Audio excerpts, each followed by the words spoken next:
Hello guys, this is YouTube के તમે જોઈ રહ્યા છો આજે મારી પાછળ જે જમીન જે છે એની અંદર જે વીજળીના જે થાંભલા છે ચકાર્યા છે અને મારી જમીન જે છે એ જમીન લગભગ 1.5-2 વીઘા જેવી જવાની છે.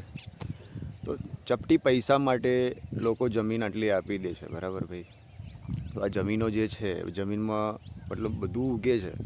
અત્યારે જો આ ખેતી કરીને બધું જે ધાન્ય ઉગાડવામાં આવે છે ત્યારે તમારે ત્યાં ડીમાર્ટમાં મોલમાં તમારે ઘેર જે શાકભાજી આવે છે ત્યાંથી આવે છે, બરાબર.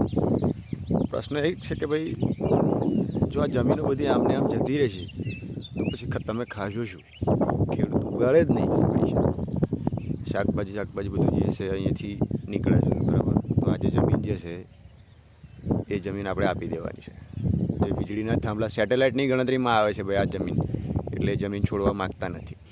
તો જે જમીન જે છે મતલબ મારો પ્રશ્ન એમ છે કે આ જમીન પર શાકભાજી એવું કંઈ ઉગાડવામાં નહીં આવે, જે ખેતી નહીં થાય તો તમે ખાશો શું?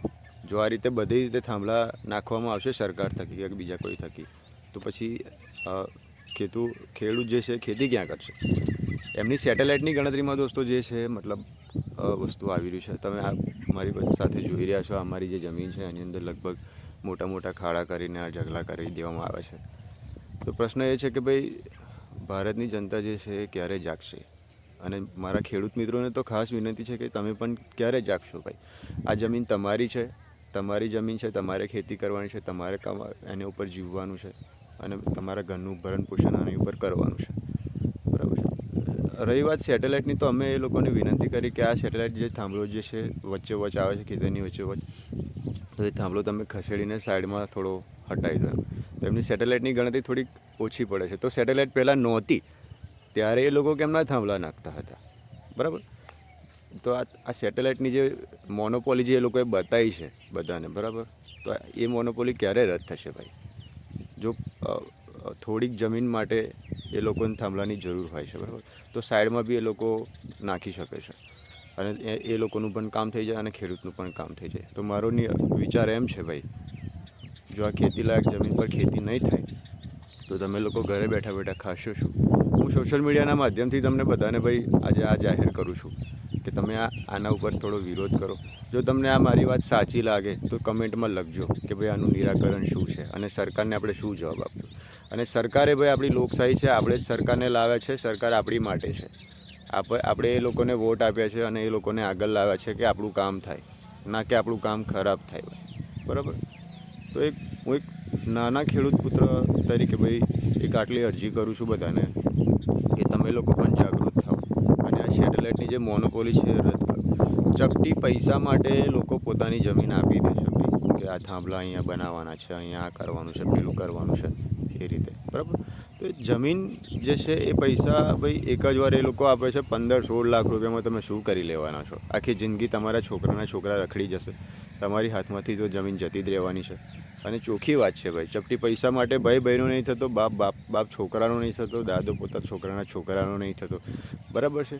સમજાય તેને વંદન છે ભાઈ. આટલી મારી એક વિનંતી છે કે તમને જો યોગ્ય લાગે તો ભાઈ આ વિષયમાં તમે કમેન્ટ જરૂર કરજો. મારી યુટ્યુબર કે મારી ચેનલ છે, જો તમને આ વિડીયો સારો લાગે તો મને સબસ્ક્રાઈબ કરજો, મને આગળ શેર કરજો, વધુથી વધુ ખેડૂત મિત્રોમાં મને શેર કરજો, જેથી કરીને મને ખબર પડે અને બીજો ખેતરના જે લોકો છે એમને ખબર પડે કે આ જમીન કેમની છે, બરાબર. પોલીસથી મોડીને બધી રીતે કાયદા કાનૂનથી બધી આ રીતે જમીન એ લોકોને ખેડૂતો જોડથી લઈ લેવાની કોશિશ કરી રહેવામાં આવી છે ભાઈ, બરાબર. અને બીજી વાત કે પોલીસ જે છે એ સપોર્ટ માટે હોય છે ભાઈ, ના કે કોઈના સપોર્ટમાં નહીં આવવાનું કે ફેવરમાં નહીં આવવાનું, બરાબર.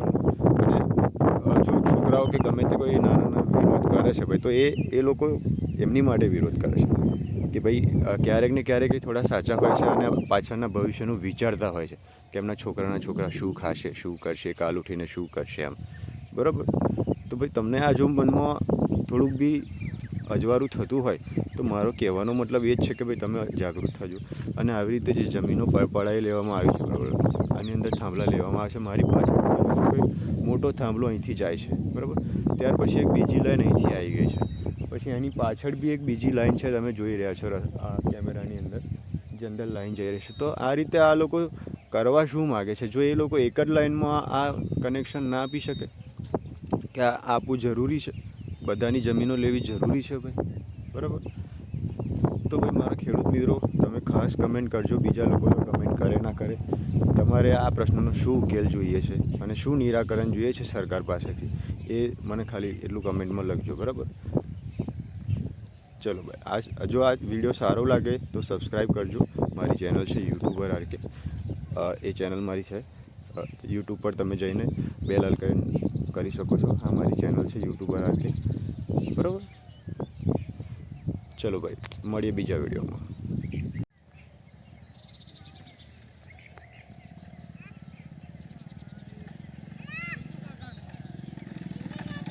તમે જેમ વાત કરી એમ, બરાબર, મારી આ ચેનલ છે યુટ્યુબર આરકે, અને ગાડી તમે જોઈ રહ્યા છો સામેની સાઈડમાં, કે આ ગાડી જે છે એ આવી રહી છે. ગાડીની અંદર એ લોકો લઈને આવે છે વીજળીના થાંભલાથી મોડીને બધી રીતે. આ એક લાઈન મેં જે વાત કરી હતી એ લાઈન છે. આ જે લાઈન જે છે તમે જઈ રહી છે, એની બાજુમાં જ બીજી લાઈન નાખવામાં આવી છે. તો મિત્રો, ક્યારેક ને ક્યારેક સવાલ ઉઠી રહ્યા છે કે આ લાઈનો ક્યારે બંધ થશે અને ક્યારેક આનું નિરાકરણ આવશે અને ક્યાં સુધી જમીન જશે ખેડૂતોની, એમ.